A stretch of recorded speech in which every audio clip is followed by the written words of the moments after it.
Hello everyone, welcome to my channel. मेरी Indian geography की series में आपने भारत को मैंने 4 भागों में विभाजित किया था। भारत को भौगोलिक रूप से हमने 4 भागों में विभाजित किया था। उत्तर का पर्वतीय प्रदेश, दक्षिण का पठार, उत्तर का विशाल मैदान और लास्ट था तटीय मैदान। ठीक है, तो उत्तर का पर्वतीय मैदान अर्थात हिमालय के बारे में आपने पढ़ लिया। सेकेंड, दक्षिण का पठार, वो भी आपने विस्तार से पढ़ लिया है। थर्ड, उत्तर का विशाल मैदान जो आप पढ़ चुके हैं। और लास्ट बचता है तटीय मैदान। तो आज की इस वीडियो में हम देख लेते हैं तटीय मैदान। ओके, जो हम स्टार्ट करते हैं, हेडिंग डालिए तटीय मैदान। ये है 4th पार्ट और इसके बाद भारत का भौगोलिक विभाजन समाप्त हो जाएगा और हम अपवाह तंत्र की ओर चल पड़ेंगे। ओके, तटीय मैदान स्टार्ट करते हैं। तटीय मैदान, ये मैंने आपके सामने जो मैप बनाया है, ये भारत के दक्षिणी हिस्से का मैप है। ये दक्षिण भारत का मैप आपके सामने बनाया है। ठीक है, आपने दक्षिण भारत का पठार पढ़ा तो पूर्वी घाट पर्वत और पश्चिमी घाट पर्वत भी पढ़ लिया होगा। ओके, मेरी वीडियो में अगर आपने नहीं पढ़ा है तो आप मेरी वीडियो में जाकर पढ़ सकते हैं। ये रहा पश्चिमी घाट पर्वत, यहां पर हमने बताया था ये इस प्रकार से, और इधर है पूर्वी घाट पर्वत। अभी केवल आपको समझाने के लिए बता रही हूँ। ओके, जो ये पश्चिमी घाट और पूर्वी घाट पर्वत है, पश्चिमी घाट पर्वत के पश्चिमी भाग में आपको कुछ हिस्सा छूटा हुआ दिख रहा है। ओके, और पूर्वी घाट पर्वत के पूर्वी हिस्से में आपको कुछ, ये देखिए, कुछ छूटा हुआ हिस्सा नजर आ रहा है। यह जो छूटा हुआ हिस्सा है, इसी हिस्से को कहते हैं तटीय मैदान। यही हिस्सा मैदान के रूप में पाया जाता है और इसे ही कहते हैं तटीय मैदान। अब आप सोच रहे होंगे, यहाँ दोनों ओर पर्वत थे और इनके किनारों पर यहाँ पर क्या है? यहाँ पर है अरब सागर, ये पूरा समुद्र से घिरा हुआ क्षेत्र है, और यहाँ पर है बंगाल की खाड़ी, बे ऑफ बंगाल। ठीक है, तो आप सोच रहे होंगे कि अलग से ये मैदान आखिर कैसे आ गया। तो जब आपने दक्षिण का पठार पढ़ा था तो आपने ये देखा था कि असंख्य नदियां, कई सारी नदियां जो है इन पठारों, इन पूर्वी और पश्चिमी घाटों से होकर बहती हैं। ओके, और उसके अलावा यहाँ पर क्या है? समुद्र है। यहाँ पर क्या है? समुद्र है। ओके, समुद्र की जब लहरें आती हैं, एक चीज आपको पता होगा कि पहाड़ का विस्तार अचानक से किसी भूमि पर, पहाड़ इस प्रकार से खड़ा नहीं रहता। अचानक से किसी क्षेत्र में आप पहाड़ का विस्तार नहीं देखेंगे। पहाड़ का विस्तार, आप धीरे धीरे किसी पहाड़ी एरिया में जाएंगे तो आप धीरे धीरे करके पहाड़ चढ़ते हो। अगर हम मानते हैं कि ये भूमि है, भूमि से धीरे धीरे करके ये पहाड़ आप चढ़ते हो। ठीक है, इतना एरिया लगभग मैदान के रूप में रहता है जो धीरे धीरे ऊंचा होता चला जाता है, धीरे धीरे। वही एरिया ये पश्चिमी और पूर्वी घाट का भी है। ये जो पश्चिमी घाट या पूर्वी घाट पर्वत है, यह लगातार ना होकर ये धीरे धीरे, देखिए, हम मानते हैं ये है पश्चिमी घाट पर्वत। पश्चिमी घाट पर्वत पूर्वी घाट पर्वत की अपेक्षा बड़ा है, उसकी लंबाई, पश्चिमी घाट पर्वत की लंबाई अपेक्षाकृत ज्यादा है। ठीक है, तो ये हम मानते हैं ये पश्चिमी घाट पर्वत है, और पश्चिमी घाट पर्वत ये आगे जाकर, ये ऊंचाई से होता हुआ, ये ऊंचाई इसकी धीरे धीरे बढ़ रही है, और ये आगे जाकर फिर ये कहीं पर इसमें समुद्र लग जाता है। मतलब यहां से ही इसका विकास हुआ है, समुद्र से ही कहीं इसका विकास हुआ होगा, और ये आगे चलकर फिर ये भूमि के रूप में और फिर पूर्वी घाट पर्वत के रूप में विकसित हो जाता है। ठीक है, तो यही जो एरिया है, यही जो क्षेत्र है, यह मैदान के रूप में विकसित है, और जिसे हम अलग से पढ़ते हैं तटीय मैदान के रूप में। ठीक है, तो हम देख लेते हैं आखिर इसका विकास कैसे हुआ। देखिए, जो पश्चिमी घाट पर्वत है, आपको एक चीज और याद होगी, मैंने बताया था दक्षिण भारत का जो ढाल है, दक्षिण भारत का ढाल पूर्व की ओर है। यही कारण है कि पश्चिमी घाट से निकलने वाली नदियां पूर्व की ओर प्रवाहित होती है। गोदावरी, कृष्णा, कावेरी जैसी नदियां पश्चिमी घाट से निकलती हैं और पूर्वी घाट की ओर प्रवाहित होती है, पूर्व की ओर प्रवाहित हो जाती हैं। परंतु पश्चिमी घाट की वे नदियां जिनका उद्गम पश्चिमी घाट के पश्चिम की ओर है, तो वो पर्वत को पार करके नहीं जाती, उसकी अपेक्षा क्या होती है, इस साइड पश्चिम की ओर क्या हो जाती है, प्रवाहित हो जाती है। तो नदियों के द्वारा नदियां बहती हैं, और जब नदियां बहती हैं तो आप सबको पता है कि नदियां अपने मार्ग में अपने साथ बालू, पत्थर, मिट्टी के ये सारे अवशेष, अवसाद अपने साथ बहाकर ले जाती हैं। और इसके अलावा चूंकि यहाँ पर समुद्र है, समुद्र की लहरें आती हैं और ये लहरें भी अपने साथ कई अवसादों को लेकर आती हैं, और इन जो ये पदार्थ है, जो ये पदार्थ बहाकर ले आती हैं, इन पदार्थों को धीरे धीरे इन्होंने क्या किया होगा, बिछा दिया होगा इस क्षेत्र में। यहाँ पर भी कभी समुद्र ही रहा होगा, परंतु धीरे धीरे समुद्र की इन लहरों ने दोनों ओर की मैं बात कर रही हूँ, दोनों ओर समुद्र की इन लहरों ने ये अपने अवसादों को यहाँ पर बिछा दिया, और बिछाने के पश्चात ये जो जलीय भाग था ये मैदानी भाग के रूप में विकसित हो गया। मोटे मोटे तौर पर क्या कह सकते हैं कि तटीय मैदान का विकास नदियों तथा समुद्रों के निक्षेपों के द्वारा हुआ है। ठीक है, आपको समझ में आया होगा। अगर नहीं आया है तो आप कमेंट में मुझसे पूछ सकते हैं।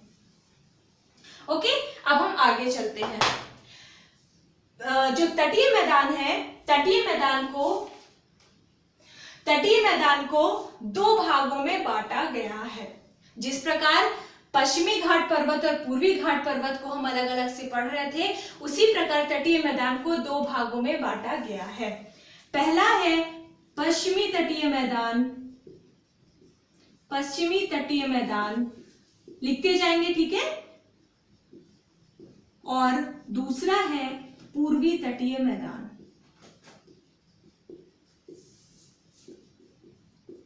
ओके, तो पश्चिमी तटीय मैदान कौन सा होगा, ये है पश्चिमी तटीय मैदान, और पूर्वी तटीय मैदान कौन सा होगा, ये होगा।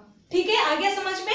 अब आप पहला पॉइंट डालेंगे पश्चिमी तटीय मैदान, पहला पॉइंट डालेंगे पश्चिमी तटीय मैदान।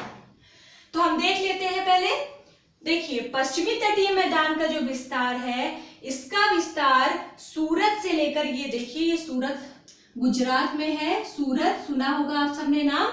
तो पश्चिमी तटीय मैदान का विस्तार, पहला पॉइंट लिखेंगे, सूरत से लेकर दक्षिण में कन्याकुमारी तक है।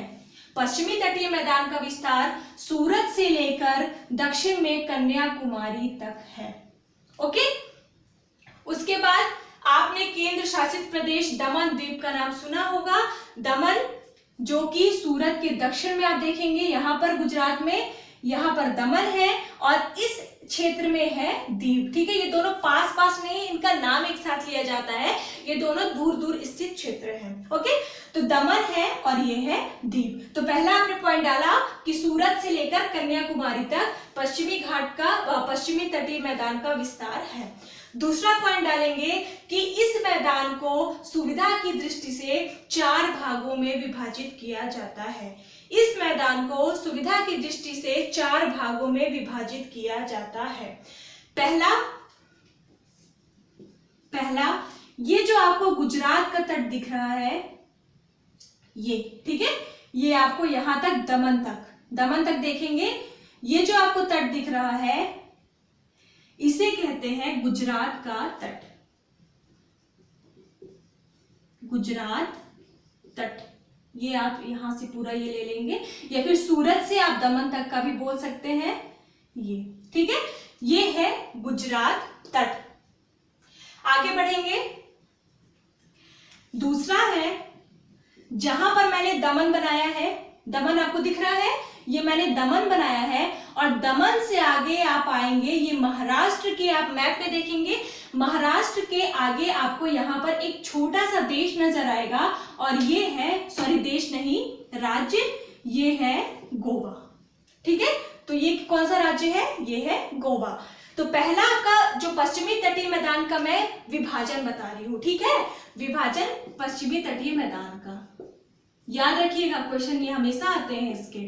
तो पहला है गुजरात तट, ठीक है, गुजरात तट के आगे आप लिख लीजिए गुजरात का तट। गुजरात का जितना तटीय भाग है उसे गुजरात तट के नाम से विभाजित किया गया है। सेकेंड आप डालेंगे कोंकण तट। कोंकण तट, कोंकण तट के आगे ये देखिए दमन है, और ये है गोवा। दमन से लेकर के गोवा तक का तट, मैं इसको वॉश कर देती हूं ताकि आपको अच्छे से समझ में आए।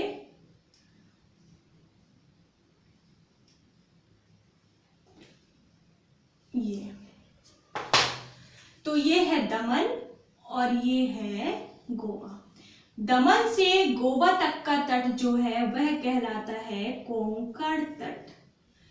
तो सेकंड कौन सा है? कोंकण तट। और डैश करके लिख लेंगे दमन से लेकर गोवा तक का तट। दमन से लेकर गोवा तक का तट। ठीक है, ये हो गया।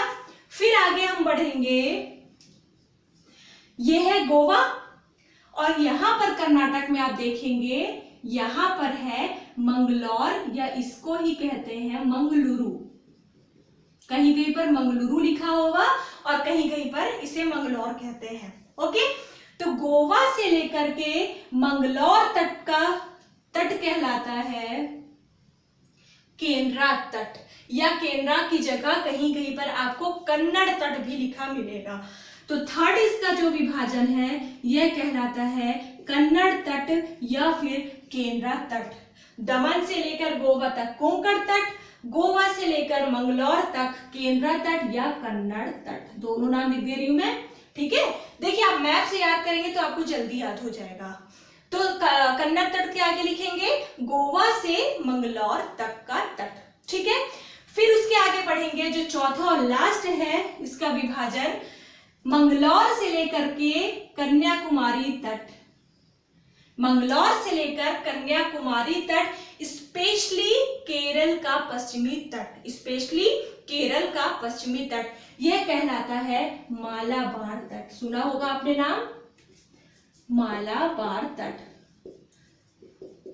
अगर देखें हम तो यह है मंगलौर से लेकर कन्याकुमारी तक, लेकिन अगर स्पेशल तौर पे ज्यादातर केरल का पश्चिमी तट आपको लिख के पूछेगा क्वेश्चन में। ठीक है, तो केरल का पश्चिमी तट क्या कहलाता है? मालाबार तट।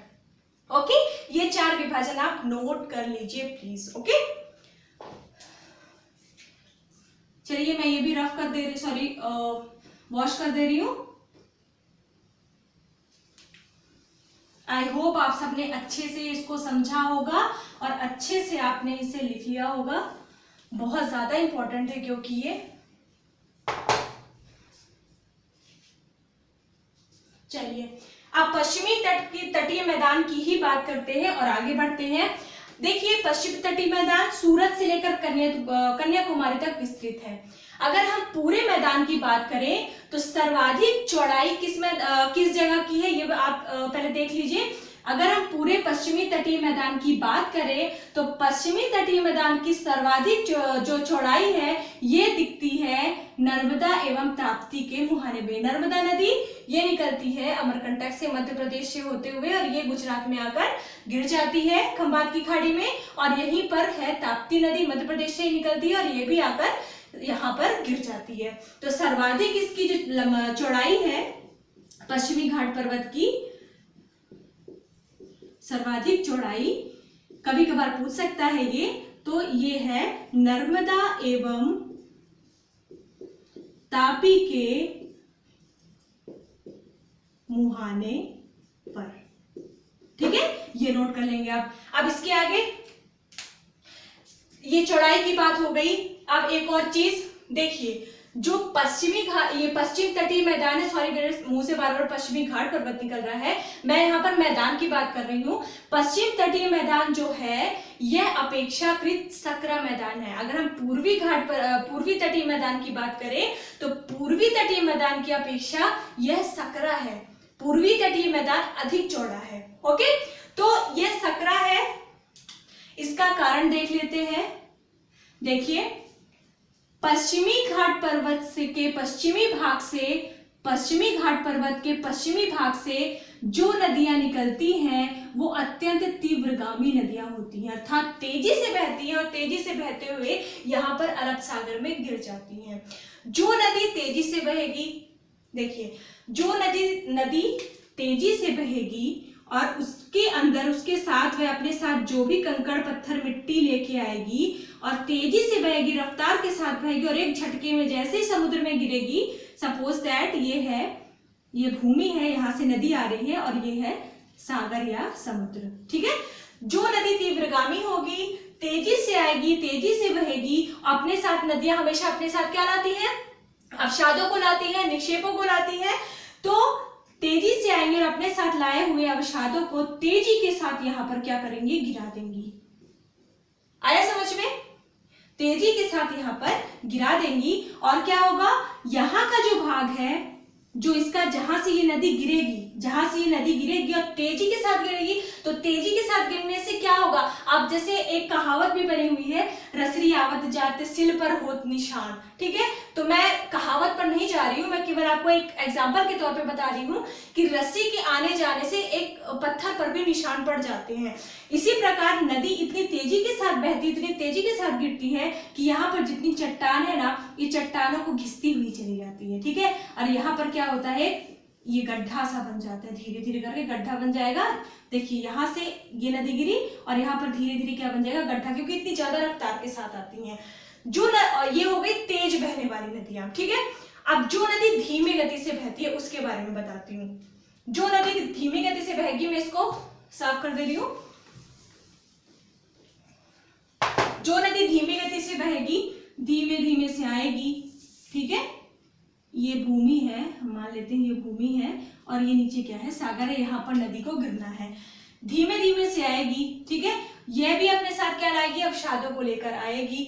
अब धीमे धीमे से आएगी और क्या करेगी, यहाँ पर अवसादों को इकट्ठा करती जाएगी, छोड़ती जाएगी, ये अवसादों को इकट्ठा करती जाएगी यूं यूं। ठीक है, और जैसे अवसाद इकट्ठे हो जाएंगे ना, धीरे धीरे ये डेल्टा का आकार ले लेते हैं, यूं कुछ ऐसा आकार ले लेंगे ये, और नदी अपने मार्ग से थोड़ा विचलित होकर, जैसे अगर यहाँ पर कोई भूमि है, हम मानते हैं 3D इमेज मान लेते हैं, तो अगर यहाँ पर कोई भूमि है और यहाँ पर डेल्टा बन चुका है, तो नदी थोड़ा अपना मार्ग परिवर्तित करके और यहाँ से गिर जाएगी और धीरे धीरे यहाँ पर भी डेल्टा का निर्माण कर देगी।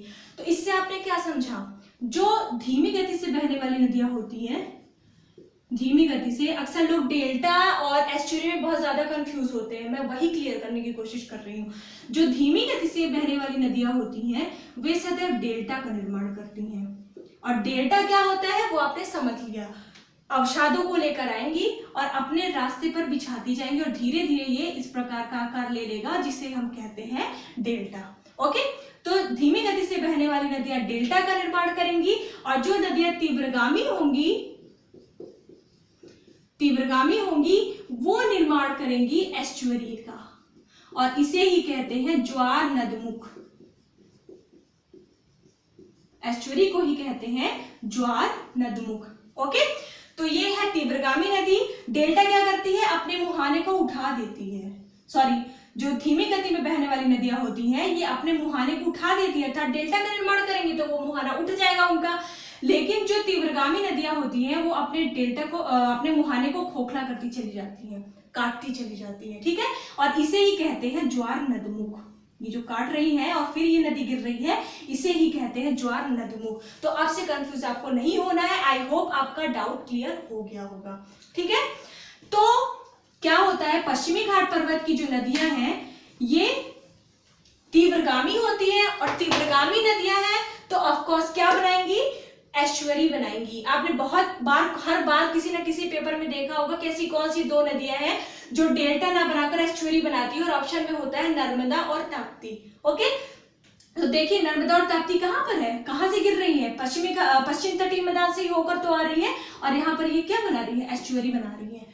इसी प्रकार बहुत सी ऐसी नदियां, छोटी छोटी नदियां हैं, बहुत सी ऐसी नदियां हैं जो तीव्रगामी है और आकर यहाँ पर एस्चुअरी का निर्माण करती हैं और अरब सागर में जाकर गिर जाती हैं। तो आगे समझ में, और यही कारण है कि पश्चिमी तटीय मैदान जो है अपेक्षाकृत सकरा है।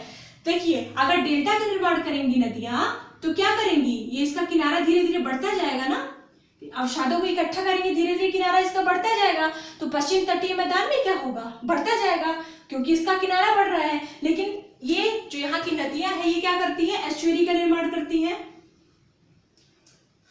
एस्चुअरी का निर्माण करती है और क्या करती हैं, काटती चली जाती हैं। तो ये क्या हो रहा है, ये क्या कम, ये जो भाग है, ये जो पोर्शन है पश्चिमी तटीय मैदान का, ये क्या है, ये सकरा हो गया है। आगे समझ में, चलिए ये हो गया आपका। फिर एक और चीज, जो पश्चिमी तटीय मैदान, यहाँ पर क्या है, अरब सागर है, और अरब सागर, और आप अगर आप केरल में देखें, अच्छे से मैप में अगर आप देखें तो केरल में आपको ये थोड़ा सा कटा हुआ भाग दिखेगा, कटा हुआ भाग दिखेगा। ठीक है, तो यहाँ की जो नदियां हैं, यहाँ के यहाँ अरब सागर है, पश्चिमी तटीय मैदान में ये क्या करता है, लैगून का निर्माण करता है। हालांकि पूर्वी तटीय मैदान में भी होता है, लेकिन सबसे ज्यादा लैगून हमें पश्चिमी तटीय मैदान केरल में, अगर आप केरल की बात करोगे तो आपको केरल में ज्यादा देखने को मिलेंगे। ठीक है, यहाँ पे कम ज्यादा की कोई बात नहीं है। अभी मेरा उद्देश्य है केवल आपको लैगून के बारे में बताना कि आखिर लैगून क्या है। आप बहुत पढ़ते हो, पुलिकट झील एक लैगून झील, चिल्का झील एक लैगून झील का उदाहरण है, तो इसके बारे में मेरा बताना एक इसमें उद्देश्य मेरा है। ठीक है, तो हम पढ़ लेते हैं लैगून के बारे में। सबसे पहले देखिए, लैगून आप अक्सर पढ़ते होंगे कहाँ पर, दक्षिण भारत में। दक्षिण भारत की जो भी झीलें पढ़ते होंगे वो तो लैगून झील का उदाहरण है। क्यों है, आप देखिए, आप जो भी झील पढ़ोगे, वेम्बानाद, अष्टमुदी, आप झीलों वाले चैप्टर में हालांकि पढ़ोगे, लेकिन यहाँ पर जान लेना आपका जरूरी है। आप वेम्बानाद, अष्टमुदी हो गई, पुलिकट हो गई, ठीक है, ये सारी झीलें जो है हमेशा देखोगे तट पर ही पाई जाएंगी, तट पर या फिर तट से थोड़ा बहुत दूरी पर। ऐसा क्यों होता है हम समझते हैं। आप इमेजिन करो, ये हम मान लेते हैं कि ये क्या है, भारत का दक्षिणतम हिस्सा है और ये भाग थोड़ा सा कटा, देखिए एकदम स्ट्रेट तो है नहीं, ओके, स्ट्रेट तो ये है नहीं, ये कटा फटा भाग है, ये थोड़ा सा हम मान लेते हैं ये कटा हुआ भाग है। ठीक है, ये कटा हुआ भाग है, हम मानते हैं। ठीक है, कई सारे भाग है ऐसे, बहुत सारी जहां जहां पर झीलों का निर्माण हुआ है वहां पर ऐसे भाग रहे होंगे। और यहाँ पर है अरब सागर, ये है समुद्र। समुद्र का पानी, समुद्र का जल, अब देखिए जल कहाँ होगा, जहां पे भी उसको प्लेस मिलेगा, जल का क्या एक गुण होता है, बहने का गुण होता है। जल को जहां पर भी प्लेस मिलेगा वह वहां पर जाके अपनी जगह बना लेता है। तो ये लहरें आती हैं, ठीक है, यहाँ पर तट से टकराकर वापस लौट जाती हैं, यहाँ पर आएंगी तट से टकराकर लौट जाएंगी, लेकिन यहाँ आएंगी तो यहाँ पर लहरों को जाने के लिए, समुद्र के जल को जाने के लिए स्पेस मिल जाता है। ओके, ये स्पेस मिल जाता है और ये जो जल है यहाँ का, समुद्र का जो जल है वो इस कटे हुए भाग में भर जाता है। मैं इसको बड़ा करके बना देती हूँ, केवल इतना पोर्शन में बना देती हूँ तो आपको जल्दी समझ में आएगा।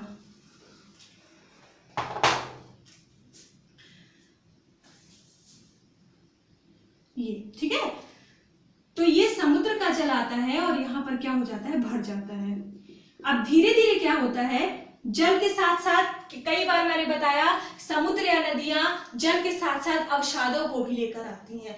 जल भरने के बाद, जल भरने के साथ साथ क्या होता है, ये समुद्र का जो जल है अपने साथ अवसादों को भी लेकर आता है और लहरों की प्रक्रिया, लहरों के आने जाने की प्रक्रिया निरंतर चलती रहती है। तो जल भरने के पश्चात क्या हुआ, यहाँ का जो जल है, यहाँ का जल अपने साथ अवसादों को इकट्ठा करके ले आता है और ये जो बचा हुआ जो भाग था जिनसे जल की एंट्री हुई थी, जिससे पानी अंदर गया था, वह भाग धीरे धीरे अवसादों से क्या हो जाता है, ये भर जाता है, ये पूरे अवसाद इकट्ठा हो गए। अब इस प्रकार क्या होता है, ये एक तरह से मान लीजिए भूमि का निर्माण हो गया। अवसाद इकट्ठा होने से क्या हुआ, एक भूमि जैसा निर्माण हो जाता है, ये भूमि का निर्माण हुआ। अब यह जो जल है इस जल से एकदम पृथक हो गया। आगे समझ में, यह जल इस जल से पृथक हो गया और ये बन गया तट, ये बन गया तट, ये पूरी हो गई आपकी भूमि, मैं काट देती हूँ, ये पूरी हो गई आपकी भूमि और ये बन गया झील। और है तो झील ये, लेकिन इस प्रकार से बनी झील को कहते हैं लैगून झील। आया समझ में? यही कारण है कि जितनी भी लैगून झील आप देखोगे, हर झील का पानी आपको खारा मिलेगा। मीठे पानी की झीलें आपको उत्तरी भारत में मिलेंगी, दक्षिणी भारत में आपको बहुत कम मिलेंगी। ठीक है, चिल्का झील जैसे देखिए सबसे ज्यादा खारे पानी की झील है, सबसे बड़ी झील है। ठीक है, नमकीन पानी की सबसे बड़ी झील है चिल्का झील। क्यों है? क्योंकि वो भी एक लैगून झील है और उसका पानी खारा क्यों हुआ? बस यही कारण है, लैगून झील का निर्माण ऐसे ही होता है। ठीक है, अब इन्हीं लैगून झीलों को भी कहते हैं, एक और नाम से जाना जाता है लैगून झीलों को, उसका नाम है बैक वाटर, पश्च जल। पश्च जल तो आपको कई नामों से पूछ सकता है, बैक वाटर, लैगून। ठीक है, तो पश्च जल लैगून को ही कहते हैं। और सबसे बड़ी जो इंपॉर्टेंट बात है वो यह है कि इन्हीं लैगूनों को केरल में कहा जाता है कयाल। क्वेश्चन आ चुका है, इन्हीं लैगूनों को केरल में कहा जाता है कयाल। कयाल कोई अलग चीज नहीं है, यही लैगून है और इन्हीं लैगूनों का दूसरा नाम है कयाल। जिन्हें केरल में कहा जाता है। ठीक है, तो आप भूलेंगे नहीं, आपको ये याद रखना है। ठीक है, तो ये आपको आगे समझ में, आपका पश्चिम तटीय मैदान हो गया खत्म। अब आप हेडिंग डालिए सेकेंड, पूर्वी तटीय मैदान। सेकेंड हेडिंग डालिए पूर्वी तटीय मैदान, पूर्वी तटीय मैदान। ठीक है, स्वर्ण रेखा नदी, अपवाह तंत्र में आप पढ़ेंगे स्वर्ण रेखा नदी, अभी आप परेशान नहीं होंगे। स्वर्ण रेखा नदी छोटा नागपुर पठार से निकलती है। पूर्वी, पहला पॉइंट लिखिए, पूर्वी तटीय मैदान का विस्तार स्वर्ण रेखा नदी के मुहाने से लेकर कन्याकुमारी तक है। पूर्वी तटीय मैदान का विस्तार स्वर्ण रेखा नदी के मुहाने से लेकर कन्याकुमारी तक है। स्वर्ण रेखा नदी से कन्याकुमारी। ठीक है, अगला पॉइंट लिखेंगे, पूर्वी तटीय मैदान पश्चिमी तटीय मैदान की अपेक्षा अधिक चौड़ा है। पूर्वी तटीय मैदान पश्चिमी तटीय मैदान की अपेक्षा अधिक चौड़ा है। कारण लिखना, अगर कारण आपको समझना है तो कारण वही है, क्यों, क्या, पूर्वी तटीय मैदान में बहने वाली नदियां डेल्टा का निर्माण करती हैं और इस डेल्टा के कारण क्या है, यह भाग जो है वो चौड़ा हो गया है। जैसे कृष्णा देख लीजिए, गोदावरी देख लीजिए, ये सारी नदियां क्या करती हैं, डेल्टा का निर्माण करती हैं।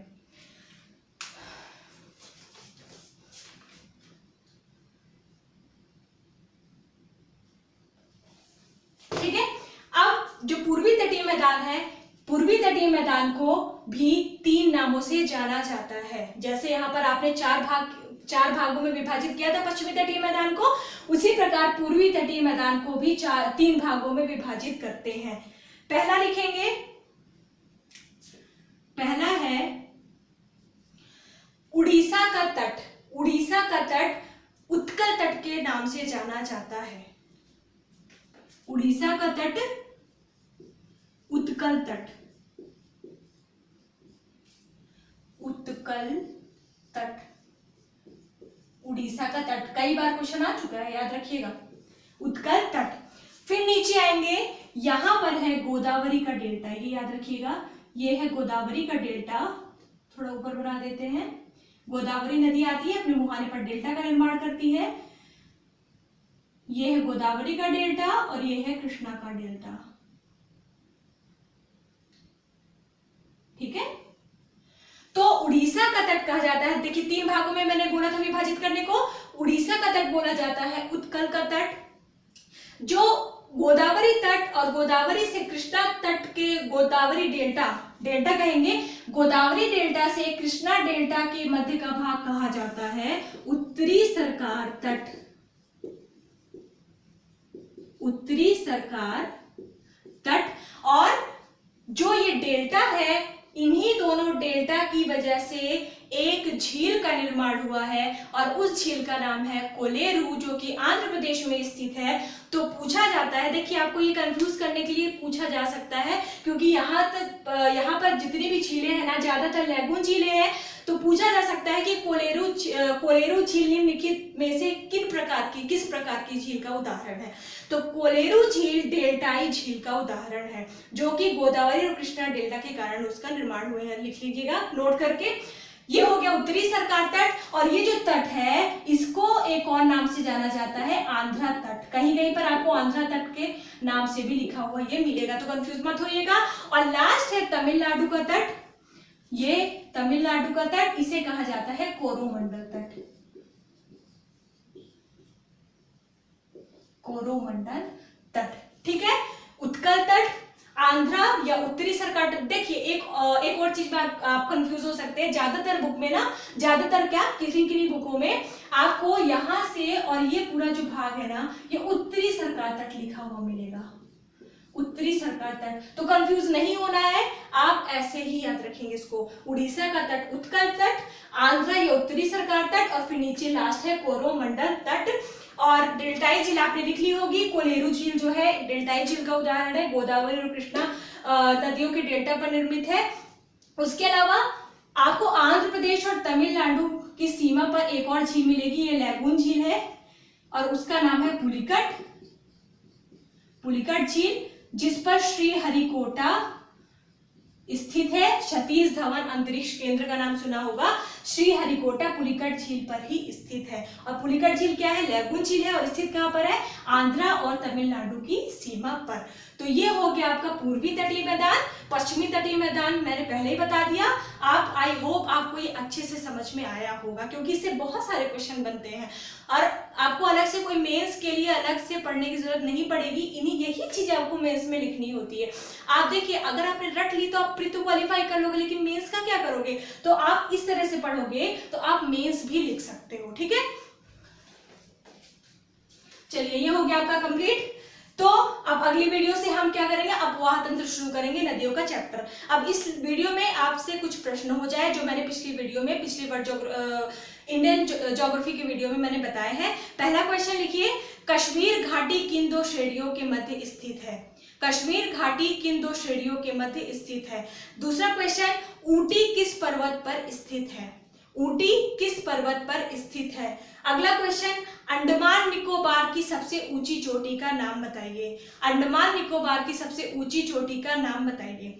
अगला क्वेश्चन, पोर्ट ब्लेयर कहां पर स्थित है। पोर्ट ब्लेयर जो अंडमान निकोबार की राजधानी है वह कहां पर स्थित है। अंडमान में ही कई सारे उसके द्वीप है ना, उसमें ही कहां पर स्थित है।